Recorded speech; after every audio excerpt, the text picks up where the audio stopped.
For math this week, we are working with our 10 frames.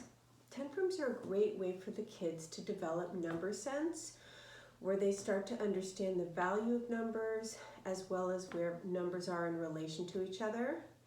It's also really important for them to be developing the skill of knowing their math facts to 10.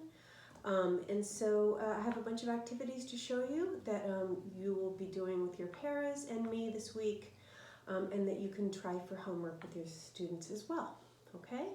So basically the things that we're gonna need, not much. You need to make yourself a couple of these 10 frames with 1 line across and 4 lines down. To make a 10 frame, you probably wanna make 2 of those.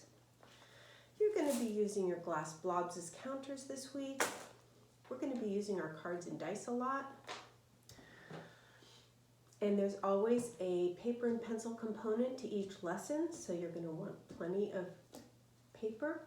And I included a little calculator for everybody, and this would be a great chance for them to be practicing doing simple addition and subtraction with their calculators, and it's just another hands-on way for them to internalize the material, okay?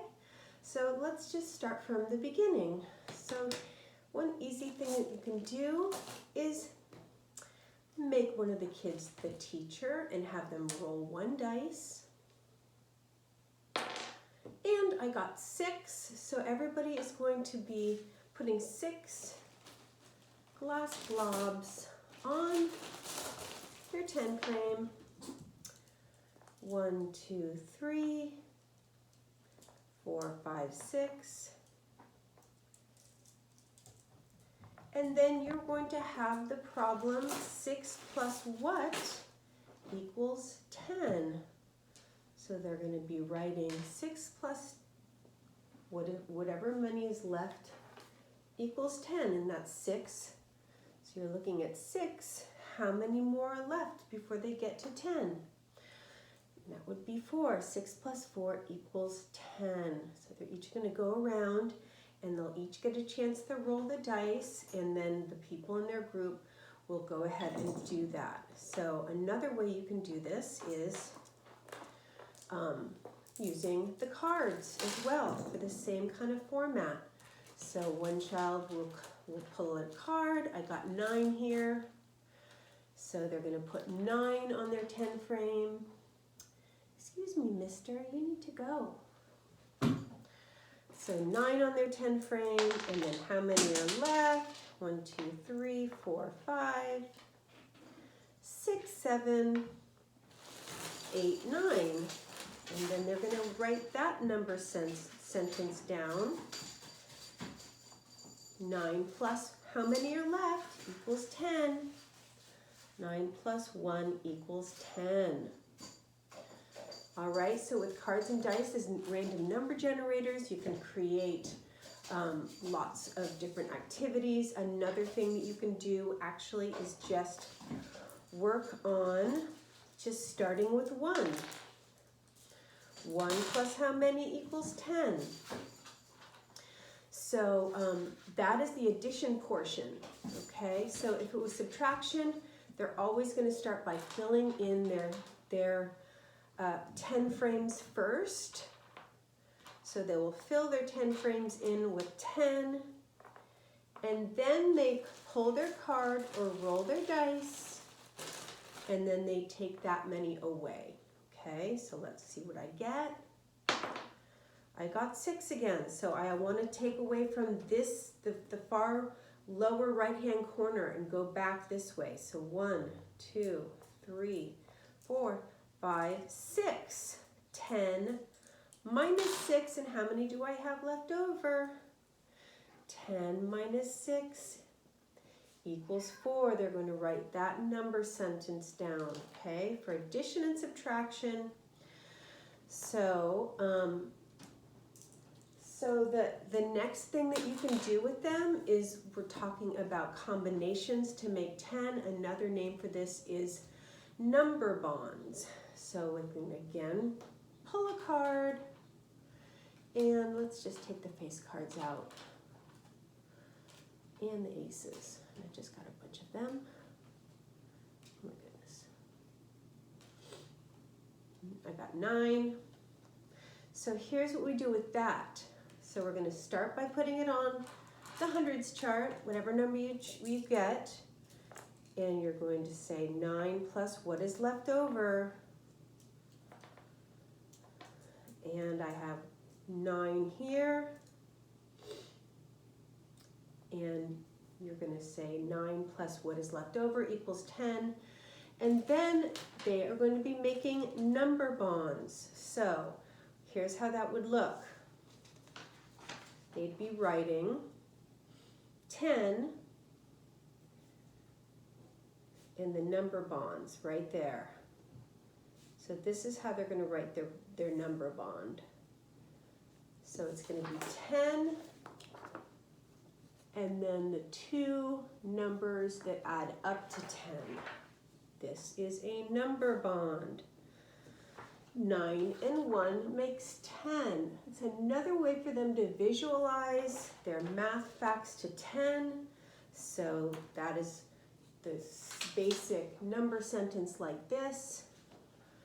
And then another way of recording it is with the number bonds like that, okay? So they can do that a few times, and they're starting to get to a point where they're understanding what numbers make 10. So another activity that you can do is some very basic word problems. So let's say I make a little story. Susie had 5 pieces of candy. All right, 5.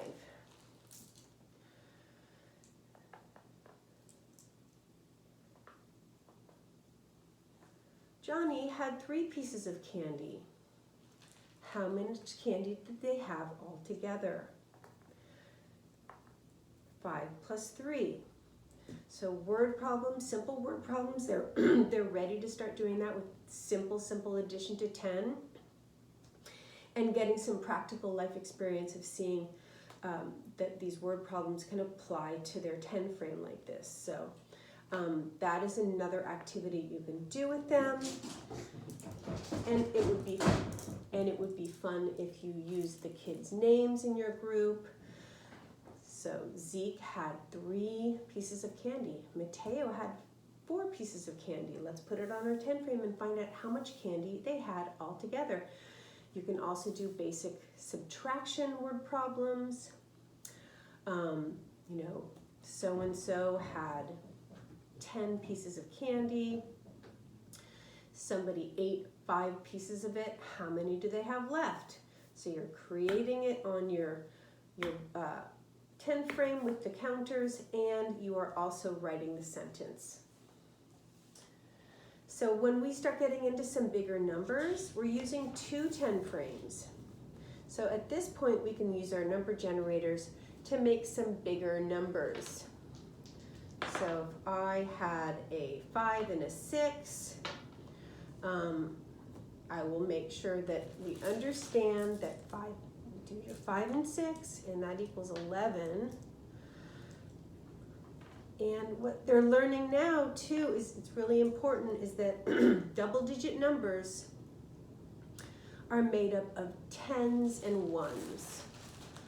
Okay, so that way they can start using their knowledge of their number bonds and then move on to double digits. So there we go. We have 11 is the same, and the way we would record this then, 11 equals 110 and 1 1. Okay, so you can add until you get to a number that's above 10 with your cards or dice, and they can begin to build those problems. See, if I got a 10 and a 5, I'd have my 10 here, I'd have my 5 here, and they count up from 10, 10, 11, 12, 13, 14, 15.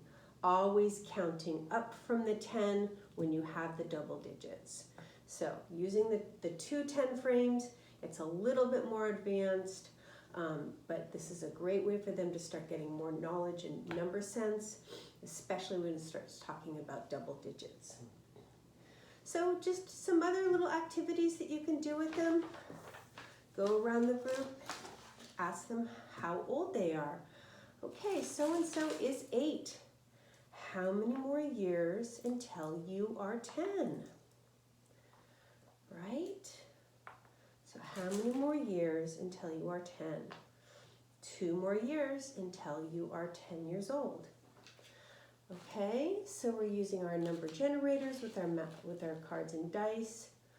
We are recording things either with a number sentence or a number bond. And then they can go back and check their work with the calculator. This is super fun for them. They love using these. I included one of these in everybody's learning kit. So that could be another thing that you do.